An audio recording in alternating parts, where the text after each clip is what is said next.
اور اللہ کس کو ہدایت دیتا ہے؟ نبی کریم صلی اللہ علیہ وسلم نے ایک حدیث سنائی، کہا میرے رب نے مجھے بتائی، اسے حدیث قدسی کہتے ہیں۔ اللہ فرماتے ہیں ابن آدم، میں مال ہر کس و ناکس کو دیتا ہوں، میں یہ نہیں دیکھتا یہ مجھے مانتا ہے یا نہیں مانتا، لیکن ہدایت اسے دیتا ہوں جسے پسند کر لیتا ہوں۔ تو پسند کسے کیا جاتا ہے؟ جو اس کا پسندیدہ بننے کی کوشش کرے۔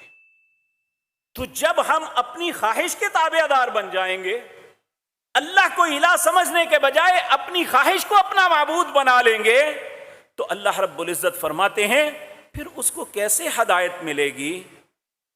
فَمَن يَهْدِي مِن بَعْدِ اللَّهِ، اللہ کے بعد کون ہے جو اسے ہدایت دے گا؟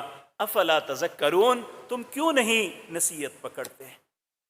اسی طرح رسول اللہ صلی اللہ علیہ وسلم سے حضرت عبداللہ بن عمر بن عاص رضی اللہ تعالی عنہ بیان کرتے ہیں، آپ نے فرمایا لا یؤمن احدکم حتی یکون ہواہ، اللہ کی قسم تم میں سے کوئی بندہ ایماندار نہیں ہو سکتا حتی یکون ہواہ، یہاں تک کہ وہ اپنی خواہش کو بھی میرا تابع کر دے۔